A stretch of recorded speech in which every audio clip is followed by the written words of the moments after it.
Zach Osterman from the Indy Star joins us now. Zachary, how are you, sir? Good. How about you? I cannot complain. We're just talking a little IU football. I'm a little more optimistic for them this year. Other than I can't be it much more because I don't know much more. I don't know who the quarterback is. I don't know exactly what the offense is going to look like. I'm guessing that because of an expected much better performance by the O-line, that the running game will be a much bigger part of the offense, a la what they were able to do against Michigan State last year and getting that shocking win that I was just unbelievably shocked at. And in that, deciding that, I'm like just guessing, all right, well, Taven Jackson is a better athlete and a better runner. Brendan Shoresby is a better thrower, but the offensive line is the key. If they can't block, it doesn't matter, but I think that they will. You've got a great stable of running backs. So Indiana just has to be competitive, and there are probably 6 games that they can win if they are that. Yeah, I don't know if the word I would use is optimistic.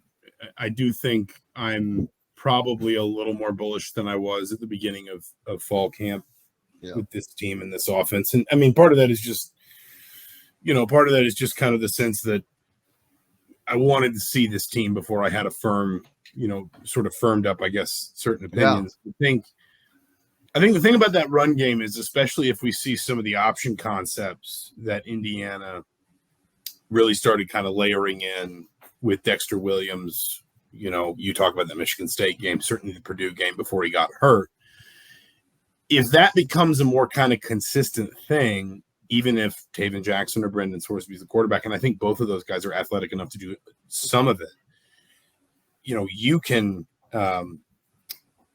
improve as a line because of the effectiveness of your running game, just as much as a running game can improve because of the effectiveness of a line if the running game is executed well. And in particular, one of the reasons why teams run the option is because it's not necessarily easier to block, but it is different to block. And there are ways in which the option, if it's run right, even out of the gun, takes some of the pressure off of a line, especially sort of just in that I don't want to say old school, because offensive line play has evolved massively, just like every other element of football in the last 20, 30 years. But in the more, I guess, maybe conventional way of thinking about offensive line play of just, you make your calls and your checks and everybody figures out who they're supposed to block and then the ball snapped and you go block them. But when you run option stuff, you can do more belly stuff. You can do more trapping. You can mess with your splits a little bit more between linemen that maybe make certain things easier or stretch a defensive line out. If you're going to do it in the spread, the spread tempo air raid style, and there are plenty of coaches that do. The air raid has evolved under certain coaches to be an effective rushing offense.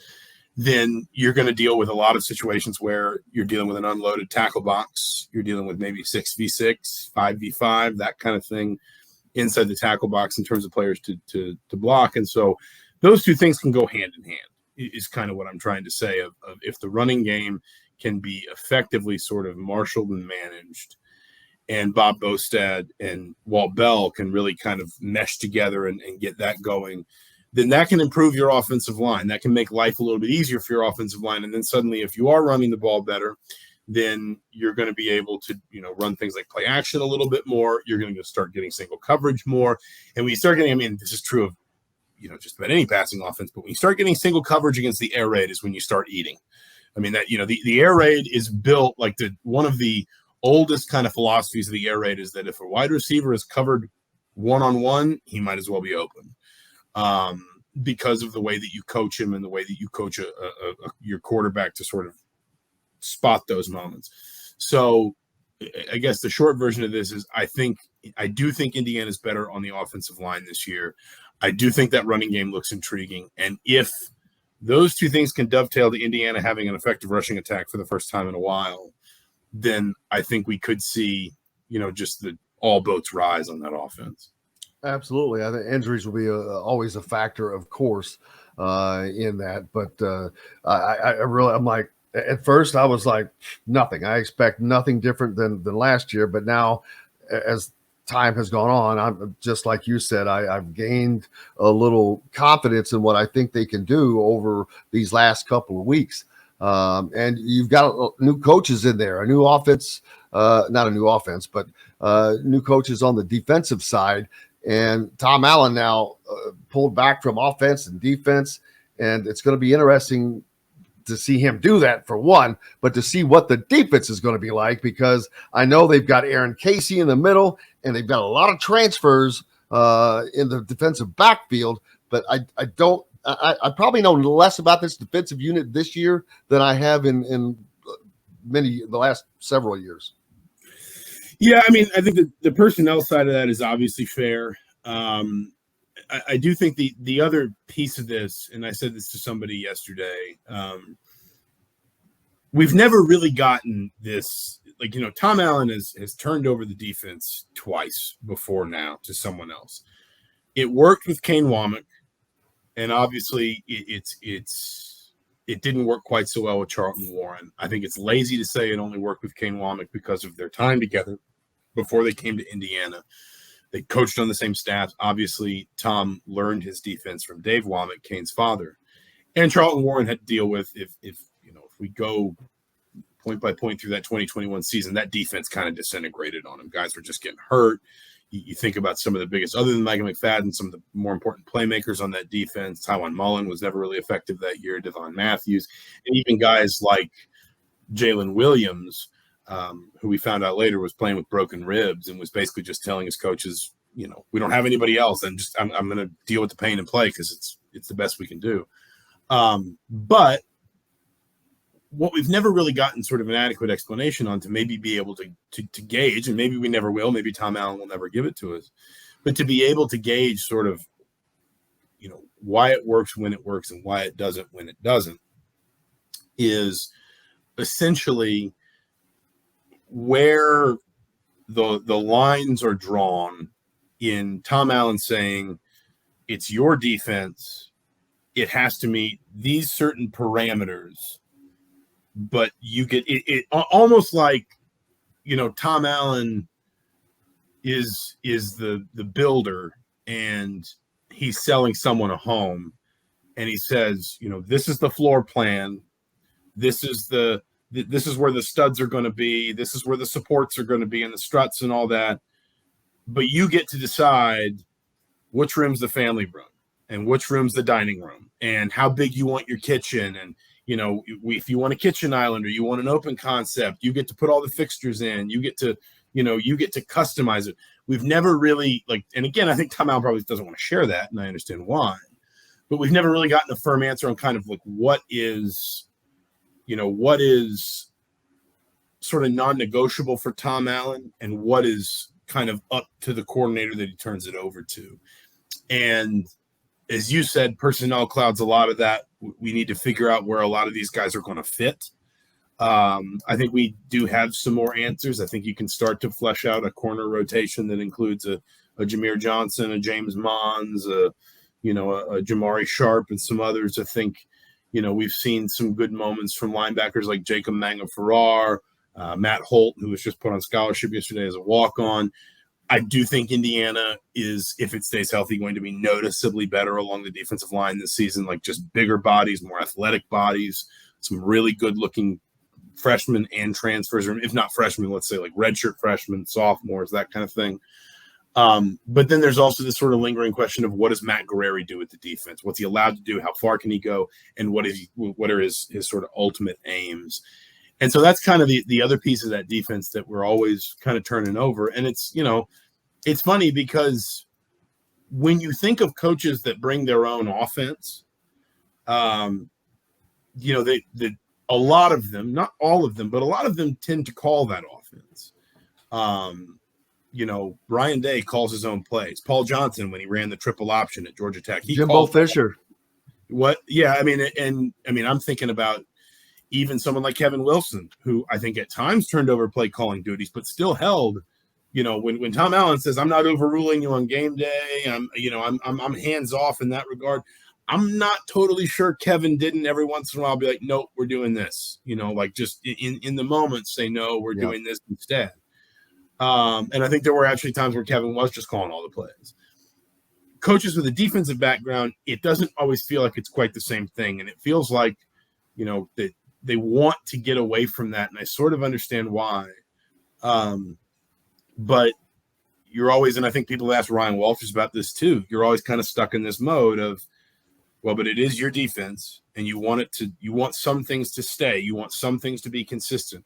So what are those things? What are the things that, again, aren't negotiable, and what are the things that are? Absolutely. I want to give a quick shout out to Chris for joining us from Swanton Novers, England. That's a first, England. We've got Amon Jordan on right now as well. So we're an international show right now, Zach. So we got the flavor going. And I agree with everything you said. It's just going to be such an unknown. And it's so I hate for Indiana that they have to open against Ohio State with this team, with this quarterback. It's 5 out of the last 7 years. I don't know how that happens because it's not happened to any other Big Ten team. Thank God for Indiana. They're getting out of the Big Ten East, which is the best thing that has happened to Indiana football in years. But that's ahead. That's in the future. It's not the here and the now. Playing Ohio State first, is that good or bad? You're on one hand, you're getting it out of the way. On the other hand, you're a 28-point underdog, and let's face it. Not to be negative, but I don't have any confidence that Indiana has any chance to win that game. Is that a confidence blow? Do they have to worry about not getting blown out to keep that confidence high, even though they've got non-con games following, injuries, things like that right off the bat? There's so many thoughts that you think about when you know your first game is against a juggernaut. Well, I just want to know if Chris has been to Carroll Road anytime recently. If he says he's coming from Swanton Novers, he lives near Norwich. So yes. I want to know if he's been to Carroll Road at all recently. Anyway, what's the Norwich? I was looking at. I was just looking at that on the map. Norwich is a city in the Norfolk area of England, right? And Norwich City is the major football team in Norwich, and their home ground is Carroll Road. So, to be honest, and I don't want to sound overly flippant here, and I feel like I say that around IU football, and maybe that means I'm being flippant without meaning to. I think there is an extent to which if you play at Indiana, you just need to be comfortable with the idea that sometimes you're going to get beat up by the Ohio States and the Michigans. I mean, I often think about a story Mark Deal told me when I was putting together kind of a summation of the Gator Bowl season a few years ago, and I was just kind of, going step by step through some of the biggest points of that season. And for those who don't know, Mark Deal played at Indiana, coached at Indiana. He's been on the football staff since time immemorial. Whatever you love most in the world, Mark Deal loves winning the old Oaken Bucket more. And his father played on the IU football. His father played with George Taliaferro. I mean, I was going to say this. The photo hangs on the wall at the alley bar. That big gigantic photo. If you haven't been in there, it's incredible. Marrow deep, but that season, that 2019 season when Indiana went to the Gator Bowl, they lost at home to Ohio State 51-10. I believe it was their first Big Ten game of the season. I think it was their Big Ten opener. If it wasn't, then it was very early in their Big Ten schedule. And Mark Deal sent Tom Allen a text that night. He told me this story later that said, in 1979, we lost by 41 at home to Ohio State, and we went on and won the Holiday Bowl. And the point he was trying to make to Tom Allen that night was, yes, this was an ugly day, but we can put it behind us. There's still a lot this team can achieve. I also always keep that in mind because, again, I come back to this point of, and I know it's the first game of the season, and yes, I mean, I know people love to say the 5 games in 7 years. It's a bit of a misnomer. It's really more 4 and 6 because every Big Ten team opened with another Big Ten team in the 2020 season. Still, I think Indiana would like to stop getting these games scheduled, and I don't know who they have to have a word with in the conference office for that. But I think there is an extent to which you want to try and win every game. You want to be able to get yourself to a level where you can at least expect to compete with these teams, maybe at least at home. And I understand all that. And I'll be honest, I'm not going to predict Indiana's going to beat Ohio State. I would be, and I'm not really a gambler. If I were, I would look upon that 28 point line with some curiosity, because Ohio State's going to have a new offensive coordinator, going to have a new quarterback, going to have 2 new tackles. We'll see. But one way or the other, I think that if you're at Indiana, you have to be comfortable with the idea that every once in a while, games like that are going to turn ugly. And as long as you can get out of them healthy, and as long as you can kind of frankly, there's an extent to which I think playing Ohio State at the beginning of the season is a benefit, because that means if you play in week 1, you don't play in weeks 2 through 13. And so they're out of the way. There's no, I've seen Indiana seasons that seem to be humming along nicely, and then they'd run into this gauntlet of like Ohio State, Michigan State, Michigan. And it's like, well, then boom, boom, boom, 3 losses in a row. The Pinstripe Bowl season in 2015, Indiana started 4-0. They lost to number 1 Ohio State at home within sight of the end zone, down 7. And then that was the first of 6 straight losses. And then they won their last 2 games and got to 6-6. And so my point is, if you're at Indiana, you have just got to be comfortable not letting games like that derail your season if they do get ugly. Absolutely. How was the meal at Southern Stone? I understand you were there recently. It was very good. I got the hot chicken sandwich, or I guess just the buffalo chicken sandwich. Yeah, it was very good. Zach Osterman. I'm checking out Metalworks this weekend, so we'll see how that goes. Oh,